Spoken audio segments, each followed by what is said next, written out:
Bisa. Jadi semua penyakit itu kalau masuk penyakit dalam tubuh seseorang itu tergantung dengan host. Host itu kan yang kita nih hostnya kan jadi inangnya tuh.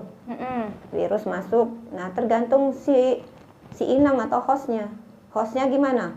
Kalau hostnya kuat, tubuhnya kuat, ya tadi virusnya bisa mati kan, nggak bisa nempel lama-lama tuh di host karena hostnya menolak dia kan.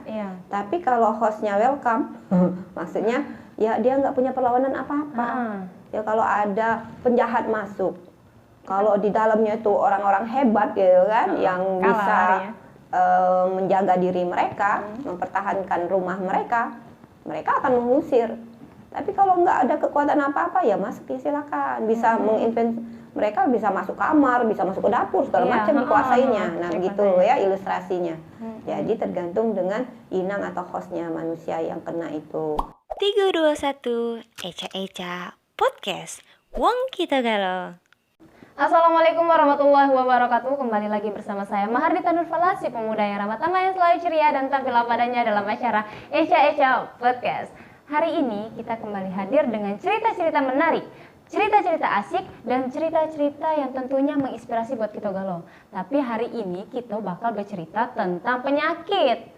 Nah, sekarang nih di dunia lah ya, mendunia, ini bukan penyakit Wong Prabu Bae, ini mendunia, Indonesia, dan terkhususnya untuk Wong Prabu Muli itu lagi hits dengan penyakit COVID-19 varian Omikron. Nah, sama sih bedanya varian ini dengan varian-varian yang lain? Maka dari itu, channel kita, konten-konten kita hari ini mendatangkan yang bisa diajak ngobrol nih tentang Omikron itu apa, kayak gimana, terus gejala-gejalanya apa. Kita datangkan langsung Dr. Fajria Yudianti LDID. Benar ya? Ya, Bu Dokter? Betul, ya. Nah, tapi sebelumnya untuk pemberitahuan aja sih, Mamang Bibi Prabu Muli, ruangan kita ini sudah mengikuti prokes, dan alhamdulillah juga kita sudah mengikuti prokes, pakai hand sanitizer dan lain-lain sudah. Jadi sekarang dibuka maskernya karena kita mau tayang langsung gitu kan ya. Dan jauh-jauhan juga kita ya. Jauh-jauhan ini ya, kita nggak berdampingan. Nah, kita ngobrol nih langsung sama Dr. Fajria. Ibu Dokter, Assalamualaikum. Waalaikumsalam. Gimana kabar Ibu? Alhamdulillah luar biasa. Allahu Akbar. Masya Allah, semangatnya luar biasa ya. Kalah pula hostnya nih. Alhamdulillah. Gimana kabar keluarga Bu? Alhamdulillah sehat walafiat. Ada kemarin sempat batuk pilek sedikit, alhamdulillah. Alhamdulillah sudah ini ya, sudah sehat ya, alhamdulillah. Jadi nih Bu, kan sekarang ini bukan gejala Wong Prabu ya, bukan gejala Wong Prabu bae, tapi seluruh Indonesia di mana bae berado. Jadi pada ngerasain penyakit-penyakit yang katanya ini Omikron bukan ya, ini iya bukannya, ini COVID bukan ya kan. Jadi gimana sih Bu bedanya tentang COVID-19 yang varian Omikron ini sama varian-varian yang lain lah? Iya. Kita flashback dulu tuh COVID ya. Nama COVID-nya 19 karena di akhir tahun 2019 ya, sehingga namanya COVID-19. Dan ini masuk disebut dengan COVID itu ko-nya itu corona. Jadi kalau penyebabnya dari corona itu udah dari zaman dulu ada corona gitu ya. Dan ada ya jadi sakit-sakit biasa. Nah, menjadi wabah, jadi pandemi dari tahun 2020 ya kalau untuk di Indonesia ya, mulai Maret ya, kalau tidak salah Maret 2020 dan sampai saat ini. Nah, saat ini ada varian baru ya, varian baru dari COVID-19 itu yang diberitakan di media massa, yang kita dengar bahwa ada namanya varian dari B1.1.529. Tuh nama kodenya ya. Pakai kode pula varian dari virus ini B.1.1.529 yang disebut dengan Omikron. Dan sudah ada pedomannya ya, pedoman tata laksana COVID-19 untuk kasus yang terbaru ini. Dan memang pedoman tata laksananya terus akan mengalami perubahan-perubahan dengan makin kedepannya yang makin banyak varian-varian dari COVID-19 ya. Dia itu virus yang nggak stabil, yang mudah berubah-ubah Iya. ya. Beda dengan kalau kalau tontonan anak-anak itu Megaloman. Kalau sekarang bukan ya apa itu ya. Kamen Rider bukan pokoknya begitu bisa berubah gitu ya menjadi lebih hebat. Nah, mudah-mudahan COVID-19 ini ke depan semakin sering berubahnya, bukan semakin hebat, semakin lemah ya. Insya Allah mudah-mudahan. Dari sebelumnya ada varian Delta dan Alpha ya, Alpha dan Delta yang menyerang, di mana juga terus ada penanganan karena ini namanya baru ya, tentu ada trial coba-coba ya, ada yang berhasil dan ada yang tidak. Nah begitu terus berkembang ilmu pengetahuan, semakin banyak penelitian, ada pro dan kontra dan macam-macam lah ada yang akan timbul ya. Nah jadi varian ini memiliki sedikitnya 30 substitusi atau perubahan asam amino. Jadi dia sering ada berubah-ubah gitu. Nah, kalau dari ahli mikrobiologi bilang karena dia sering ada perubahan-perubahan asam amino, inilah dia nggak stabil, dia jadi lebih lemah dari varian sebelumnya. Mudah-mudahan ya, semoga dia varian COVID itu semakin ke depan, semakin lemah dia karena dia makin nggak tahu identitas dirinya. Bisa tahu ya, kehilangan identitas gitu kan.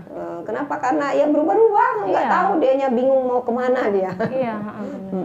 Nah ini dilakukanlah penelitian reseptornya itu terhadap reseptor manusia itu lebih cepat nyangkut gitu ya, cepat nyangkut. Jadi dia varian Omicron ini yang menggantikan varian sebelumnya Delta gitu ya.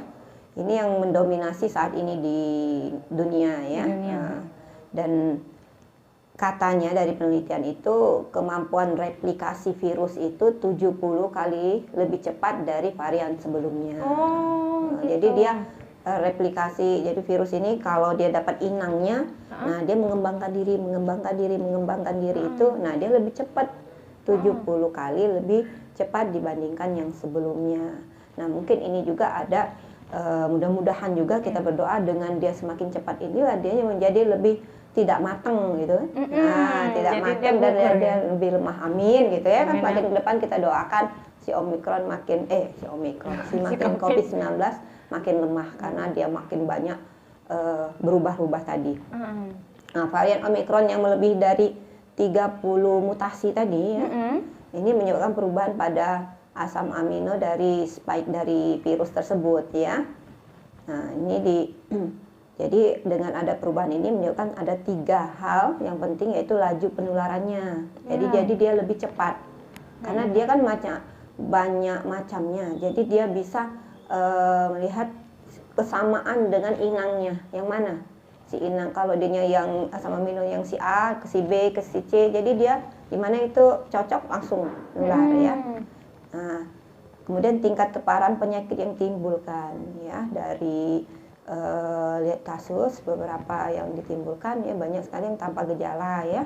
Tetapi tidak boleh juga kita remehkan ya. Setiap penyakit apalagi yang ada komorbid ini orang yang mempunyai penyakit penyerta atau dia memiliki kemungkinan untuk mendapatkan penyakit lebih tinggi. Contohnya orang komorbid itu orang yang mempunyai berat badan berlebih. Oh gitu ya. Kan selain dia punya penyakit, ada orang yang punya penyakit degeneratif seperti adanya kencing manis, hipertensi, ya. Nah itu dan juga penyakit imunodepresan ya, mengalami imunitas yang rendah ya, Nah itu mereka yang konsumsi imunodepresan juga risiko untuk mudah terserang, termasuk dengan orang-orang yang disebut dengan komorbid. Nah jadi kita nggak boleh juga meremehkan ya. Nah penata laksanaan yang diperlukan apa dan efektivitas dari pengobatan yang diberikan.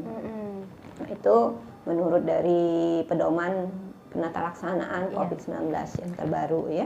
Nah, kalau lihat sekarang ini kan ya Bu ya, di masyarakat itu menganggap gejala itu batuk pilek, sakit-sakit badan, Iya. terus itu pusing kepala berlebihan. Jadi sebenarnya gejala-gejala dari Omikron ini sendiri ini gimana Iya. itu, Bu? Jadi gejala dari Omikron itu ini namanya tetap menyerang saluran pernapasannya yang pertamanya ya. Jadi gejala yang ada itu akan batuk. Ya, batuk. 63% itu dari penelitian itu 63% batuk kering. Ya, sisanya itu baru batuk dahak ya. Kemudian yang paling sering dikeluhkan itu sakit tenggorokan. Gatal kayak gitu ya, Bu? Tenggorokan tuh gatel tuh, aduh, rasanya kalau ada yang bisa garuknya itu pengen digaruk. Mungkin biji kedondong kali ya. Iya, ya kata orang tuh kan dimasukin biji kedong-dong. Ih, gimana cara masukinnya? Kemudian pilek ya, pilek. Tapi ini dibandingkan dengan sakit tenggorokan, lebih banyak sakit tenggorokan sama batuk dibandingkan pilek. Sakit kepala, kata Wong Prabu Muli itu mentak menyutnya gitu. Menyut-menyutnya pokoknya ini. Iya, ya. Ya sakit kepala itu 36% sakit kepala. Nah, ini yang terbanyak 60% itu letih, nyeri otot, menyut-menyut ya, nyeri sekali otot-otot kita tuh nyeri. Pinggang tuh rasa sakit. Wah, rasanya tuh nyeri, kok enggak nyaman. Rasanya duduk salah, Iya. berbaring salah, ya, berjalan nggak tahan, ya. Jadi suka pindah-pindah tidur, pindah-pindah nggak nyaman, duduk di sini nggak enak, pindah lagi situ, malam mau tidur, mana batuk, mana badan sakit semua, ya, rasanya mau jerit aja gitu ya, tapi jerit juga sama aja, nggak hilang juga sakitnya, nah begitu. Kemudian juga ada demam ya, tapi nggak semuanya demam, 80% gitu, 18% ya, 18% itu demam. Nah kalau orang-orang komorbid itu lebih berat bisa ya, bisa munculkan hipertensinya. Dimana kan orang komorbid misalnya kayak hipertensi, dia kena keluhan ini, nggak bisa tidur, badan nyeri semua, tensinya naik. Iya, gitu. benar. Iya, kemudian diabetes begitu juga ya, dianya nyeri otot segala macam, akhirnya dianya makan obat terus untuk pokoknya rasa yang dia rasakan ini muncul, stres gitu ya, gula darahnya bisa naik tinggi ya, asma bisa muncul kan karena batuk pilek gitu tadi, itu asmanya sesaknya akan muncul, dan juga kanker paru, kemudian apalagi orang yang mengalami cuci darah ya itu bisa tambah berat kan, karena dia banyak pantangan yang dimakan, harus di obat-obat juga dan minum juga dibatesin, itu memperberat mereka. Jadi, nah, iya, jadi secara klinisnya Omikron itu hidung tersumbat ya, iya, hidungnya berair, kalau bahasa kedokterannya rhinore ya, ini gejala yang khas di Omikron ini. Nyeri tenggorokan tadi, dan juga mudah lelah, ini cukup sering ya, mudah lelah, sakit kepala, nyeri otot, itu yang paling sering sekali. Ya. Jadi kata pernah dengar juga nih katanya, memang yang Omikron ini dia nggak separah kayak yang kemarin-kemarin. Kalau yang kemarin-kemarin itu kan sampai sesak napas, atau yang sesak napas itu memang karena ada bawaan tadi tuh ya, Bu? Iya, bisa. Jadi semua penyakit itu kalau masuk penyakit dalam tubuh seseorang itu tergantung dengan host itu kan yang kita nih hostnya kan, jadi inangnya tuh virus masuk, nah tergantung si inang atau hostnya gimana. Kalau hostnya kuat, tubuhnya kuat, ya tadi virusnya bisa mati kan, nggak bisa nempel lama-lama tuh di host karena hostnya menolak dia kan. Tapi kalau hostnya welcome, maksudnya ya dia nggak punya perlawanan apa-apa. Ya kalau ada penjahat masuk, kalau di dalamnya itu orang-orang hebat gitu kan, yang bisa menjaga diri mereka, mempertahankan rumah mereka akan mengusir. Tapi kalau nggak ada kekuatan apa-apa ya masuk, silakan, bisa mereka bisa masuk kamar, bisa masuk ke dapur, segala macam dikuasainya. Nah, begitu ya ilustrasinya. Jadi tergantung dengan inang atau hostnya manusia yang kena itu. Kalau imunitasnya kuat, insya Allah bisa melawannya dengan baik ya. Kalau imunitas rendah, walaupun mungkin dia nggak ada komorbid, tapi orang yang imunitas rendah itu bisa menyerah ke ngarah ke komorbid. Nah, orang yang imunitas rendah itu contohnya orang-orang bisa dia tidak punya penyakit apa-apa. Tapi dia itu begadang. Lagi banyak tugas ya. Iya. Kemudian dia dengan banyaknya tugas itu stres. Kan lelah.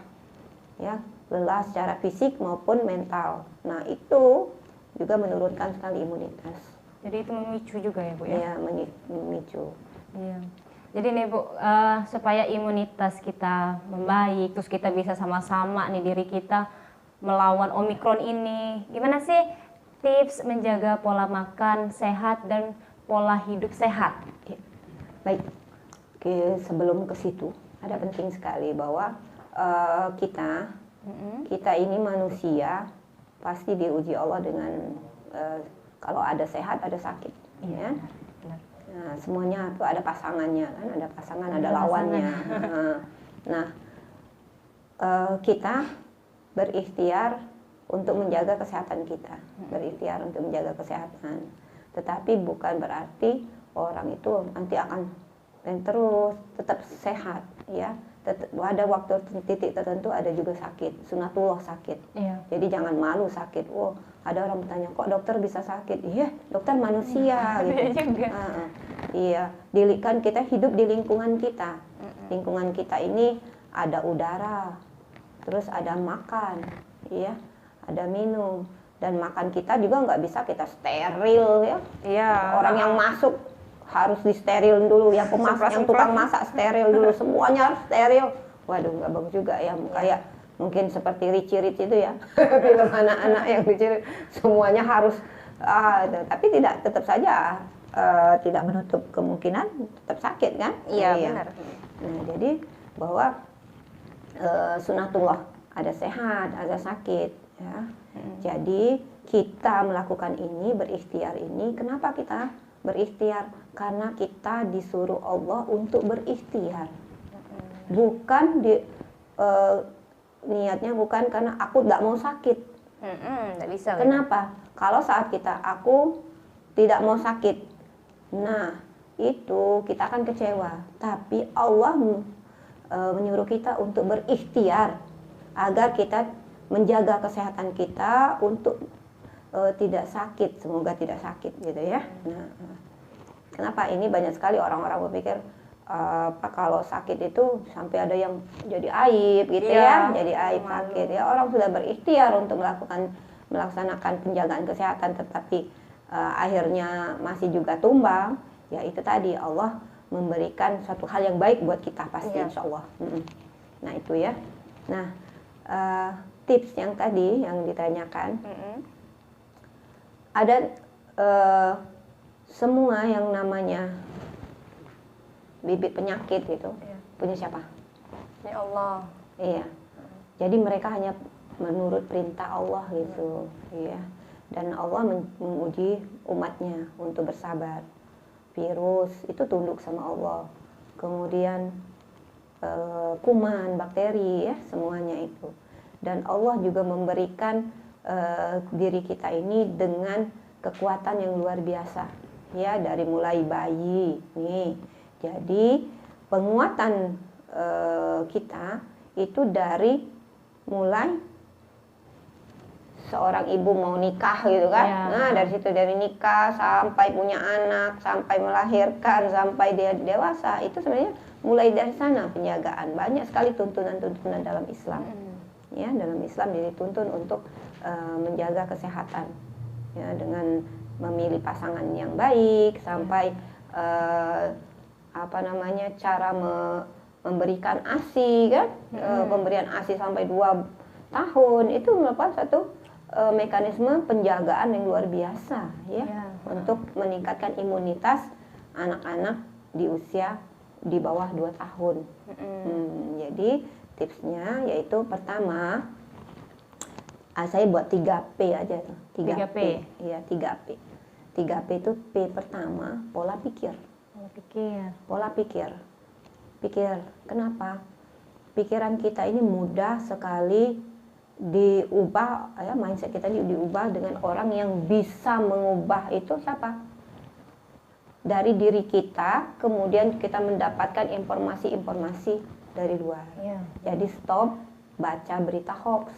Mm-mm. Kalau kita baca berita hoax, cepet-cepet tuh baca Quran atau baca-baca buku-buku Islam dan bertanya kepada ahlinya ya tentang kesehatan. Nggak usah ikut-ikut nyebar yang hoax ya. Iya. Kenapa? Ini juga membuat otak di bawah sadar kita menjadi Tertekan ya. tertekan ya. Sampai ada dulu pasien saya, Iya. seorang perawat di suatu puskesmas. Mm-mm. Itu dia karena begitu banyak berita-berita dengan macam-macam informasi dan akan yang terjadinya, dia waktu masuk kalau mau kerja itu gemeter. Kalau ada pasien yang berobat gemeter, rasanya dia orang itu kayak alien itu yang bawa virus ya. Mm-mm. Nah penglihatannya kayak gitu. Perawat pada Iya, dia jadi gemeter sampai pingsan. Nah begitu ya, karena kenapa mindset ya, Iya, benar. dengan informasi-informasi yang mengerikan, dikit-dikit ada kematian di sini. Pagi-pagi, mengapa kita dalam Islam itu disuruh zikir pagi? Iya. Pagi-pagi untuk meningkatkan imunitas kita, hal-hal yang baik, gak usah yang sedih-sedih, gitu pagi-pagi. Ya pagi-pagi udah dengar berita tentang kematian karena Omikron, dan ini. Udah, Jangan, stop dulu yang itu ya. Heeh. Kita baca, kenapa kita baca zikir ya, banyak-banyak istighfar. Nah, ini suatu resep yang luar biasa ya. Iya. Pagi-pagi itu kita dapatkan berita.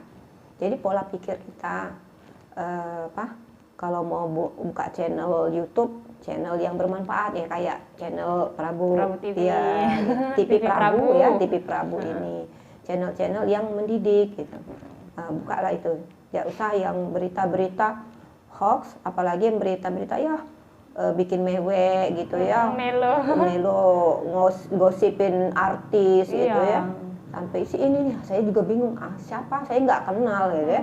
Banyak, ini artisnya gini. Alhamdulillah saya nggak kenal tuh artis apa itu. Kalau saya banyak sekarang kenalnya dengan artis-artis hijrah gitu. Alhamdulillah ya. Iya, benar. Nah itu pola pikir. Pola pikir kita ingat liku lidain dawaun. Setiap penyakit pasti ada obatnya. Dan dalam Islam banyak sekali di Al-Quran bahwa Allah lah yang menurunkan penyakit, Allah yang memberikan obatnya, ya. Dan juga di hadis-hadis itu berobatlah kamu dengan madu dan berobatlah kamu dengan Al-Quran dan madu, ya. Jadi Al-Quran adalah obat, ya. Dan juga kalau madu menandakan suatu pengobatan yang alami. Iya. Nah begitu. Jadi pola pikir kita banyak-banyak juga bersedekah, ini sangat baik. Ya kalau luar biasa ya kerjanya sedekah itu. Kita saat kita sakit, saat kita perlu uang, sedekah gitu. Lagi buntu, sedekah. Lagi sakit, lagi kesusahan, sedekah. Itu akan membuat biasa pola pikir kita. Terus yang kedua, P yang kedua, Iya. pola tidur. Pola tidur. Pola tidurnya apa? Pola tidur kita ya nyunahlah seperti Rasulullah ya. Pertama dengan tata cara sholat tidurnya Rasulullah miring ke kanan. Terus yang kedua kita berwudu dulu ya, dan juga perbanyak memaafkan ya. Kita kalau pas mau tidur itu kita ingat kesalahan-kesalahan kita. Kalau mau tidur ya minta maaf. Kalau ada pasangan suami ya, jangan tidur sebelum minta maaf ya. Nah ini pola tidur dan tidak terlalu malam, jangan begadang. Ya, jangan begadang kalau tidak ada gunanya. Kata si Roma Irama. Mahasiswa biasanya itu ya Bu? Iya, mahasiswa karena masih muda suka lupa. Saya ingat dulu, kecuali memang nggak ada perlunya kayak kami dulu dokteran harus begadang. Malah saya pernah nggak tidur selama 3 pekan ya. Tidurnya sambil duduk megang manasin darah untuk diinfuskan ke pasien begitu. Kok sudah panas belum? Kita mau operasi ya. Sampai waktu di kebidanan ya, itu 3 minggu nggak tidur ya. Alhamdulillah Allah beri kesehatan.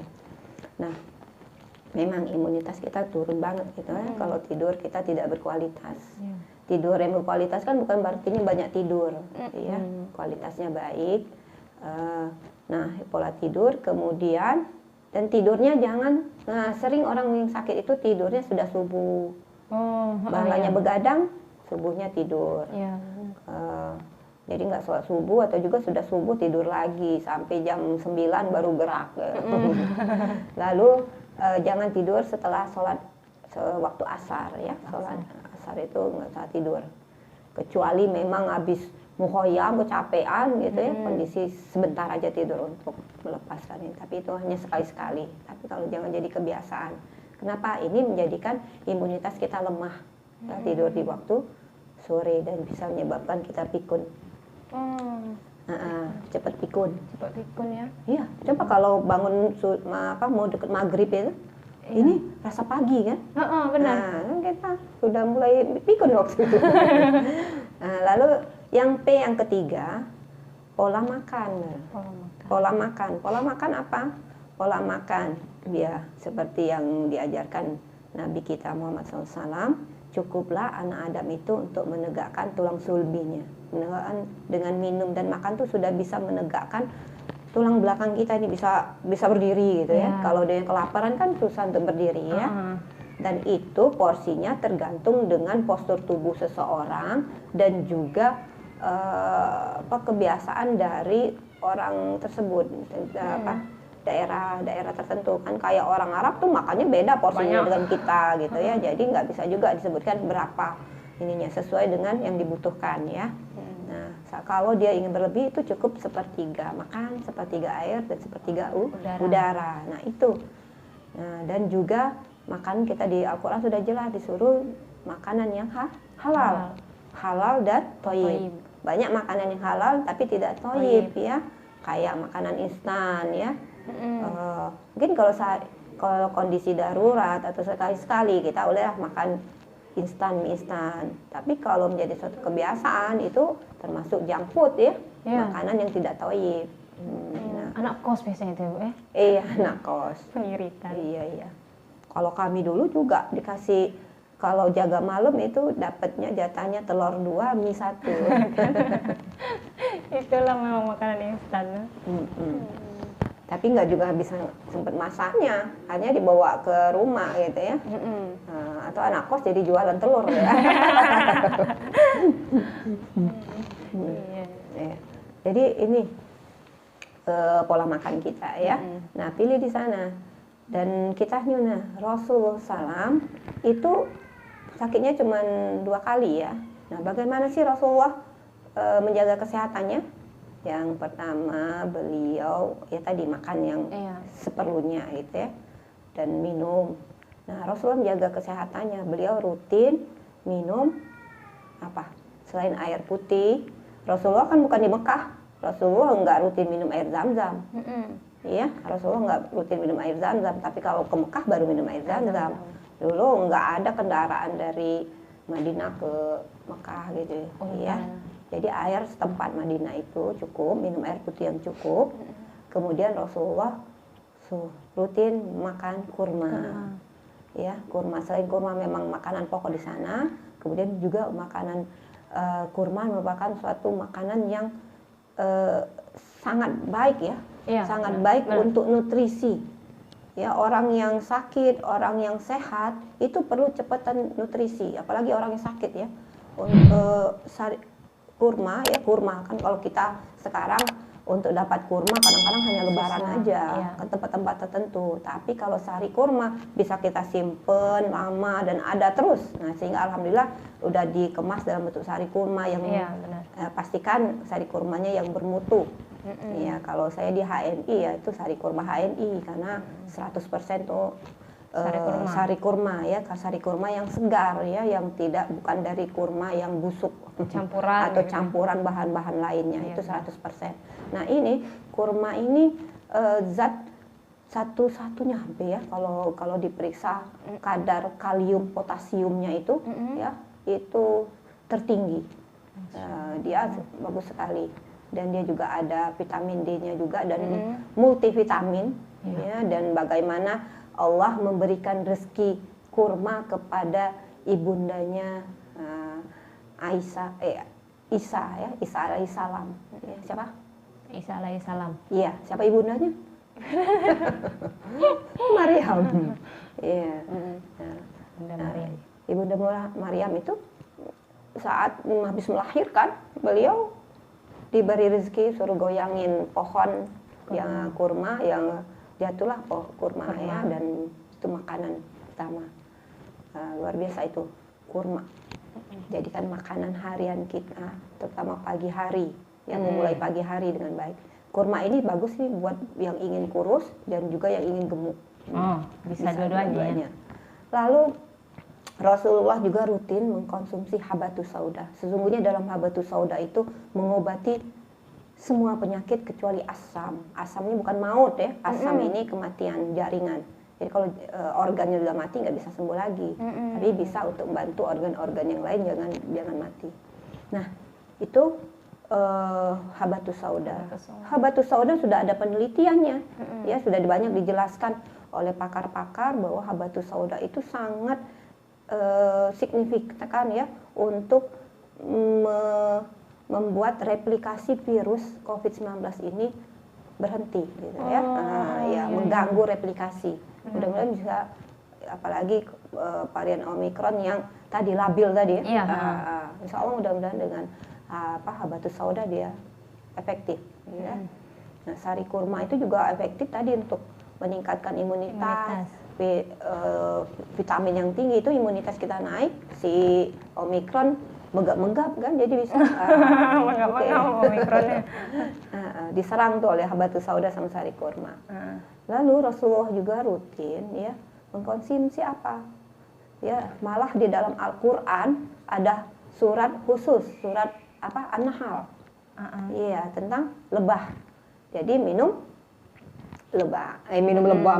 madu lebahnya ya. Minum madu lebahnya itu Rasul anjurkan. Dan ini sudah diteliti bahwa madu ini dengan kaya vitamin C ya, kita tahu vitamin C kan bagus sekali tuh untuk. Nah, vitamin C yang alami itu ada dalam madu. Ya, selain buah-buahan segar yang lokal, itu kita konsumsi madu dan buah-buah lokal. Nah, yang lanjut Rasulullah juga karena ini masalah pernafasan, dan Rasulullah menjaga pernapasannya biar tetap tilawah bagus ya, berkuda juga hebat. Ya. Itu mereka rutin mengkonsumsi susu ya, susu, dan susu yang paling sering itu susu kambing.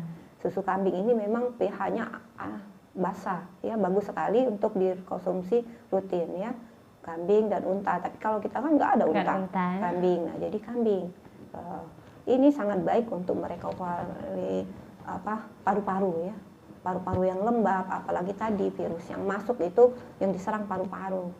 Nah, insya Allah kalau rutin minum susu kambing, insya Allah ini akan meningkatkan imunitas, dan malah orang itu apalagi yang lagi sakit ya, konsumsi ini itu malah insya Allah kesehatan itu lebih meningkat dari sebelum dia sakit. Insya Allah imunitasnya meningkat gitu ya. Nah, itu contohnya dalam penjagaan. Terus makanan yang thayyib tadi ya, hindari makanan-makanan yang alhamdulillah sekarang lagi banyak minyak goreng lagi mahal dan langka. Nah, itu juga isyarat bahwa kita memang kita harus ngurangin yang digoreng ya. Kalau di luar negeri itu mereka menggorengnya pakai minyak zaitun. Kalau kita pakai minyak vegetable oil yang sulit cari ini ya. Padahal orang-orang zaman dahulu itu pakainya minyak kelapa. Nah, mungkin kita kembali ke minyak yang sehat, minyak kelapa. Kelapa kita banyak tuh buat sendiri ibu-ibu ya, buat minyak kelapa VCO. Nah, atau juga ganti itu pakai minyak zaitun. Ya, insya Allah itu akan lebih sehat ya. Jadi kurangi makanan-makanan yang tinggi lemak, terus berminyak-minyak dan awetan. Insya Allah itu. Jadi Bu Dokter boleh kasih pesan nih tentang menjaga kesehatan dan mencegah dari Omicron tadi. Ya. Jadi kita sebagai hamba Allah ya, untuk menjaga kesehatan kita itu penting sekali dengan tadi 3P. Ya, 3P. Iya. 1, pola makan. 2 pola tidur, dan ketiga pola pikir. Ini insya Allah kalau kita perbaiki 3 pola ini, imun kita kuat dan insya Allah pandemi bisa segera berlalu. Nah, Omikron melemah. Iya, Melemah. Pikun Omikronnya. iya, Omikron jadi, aduh nggak kuat aku menyerang warga Prabu Muli yang udah kuat-kuat. Amin. Amin. Jadi itulah ya Mama Bibi ya, kalau misalnya mau tahu lebih lanjut tentang konsultasi kesehatan, oh caknya aku gejala Omikron ini lah pokoknya, caknya ini aku gejala COVID-nya lah pokoknya. Jadi kalau misalnya mau tahu apa solusinya, cak mano nian obat-obatannya, obat herbalnya cak mano. Nah, boleh Mama Bibi cek channel YouTube Gen HNI Asifer, atau boleh langsung ke tempat ibu dokternya nih. Ya Bu, di mana Bu alamatnya Bu? Alamatnya di BC HNI Prabu Muli, lebih dikenal dengan klinik Asifa, tapi nggak ada tulisan klinik Asifanya. BC HNI Prabu Muli, Jalan Singgalang, nomor 6, Tugu, disebut Tugu Besar ya situ ya, Prabu Muli Tibur. Nah, itu ya Mama Bibi. Jadi kalau misal mau konsultasi, boleh langsung ke ibu dokternya langsung, atau boleh langsung cek di YouTube kalau misalnya malas repot kan. Ya aku caknya ini nih, benar apa tidak apa dia produk-produknya. Nah, itu langsung ke situ tuh, nanti langsung ke ibu dokternya. Jadi Mama Bibi Prabu Muli tadi sudah dapat pesan banyak banget tentang Omikron itu apa sih, terus tentang yang gejala-gejala sekarang itu. Jadi kalau memang misalnya sudah ngerasa gergesan, gerges ya kalau kata orang apa gitu ya, gergesan, demam kayak gitu, udah batuk pilek, lemah letih, lesu gitu, mulai istirahat, jangan kemana-mana. Kita tetap jaga kesehatan, jangan sampai kita salah fokus, tuh jangan sampai menganggap remeh tentang Omikron ya Bu ya. Jangan sampai kita menganggap remeh, udah nggak ada gitu. Padahal itu sudah ada. Jadi kalau masih ada tapi sudah mulai melemah. Jadi kalau misalnya udah merasa aneh-aneh, udah istirahat aja, stop kerumunan, tetap jaga jarak, tetap pakai masker kemana-mana, tetap menjaga pola makan, pola pikir dan pola tidur yang bagus. Oke, itulah tadi Mama Bibi, tetap jaga kesehatan, jaga prokesnya. Terus itu satu pesan mahar, disiplin sebenarnya. Kalau misalnya kita sudah disiplin, tetap menjaga semuanya itu, insya Allah semuanya ngalur lah. Pokoknya tetap imun kita tetap terjaga. Disiplin ya, disiplin. Kalau memang misalnya nggak bisa disiplin, ya sudah, terima aja kita bakal kena Omikron.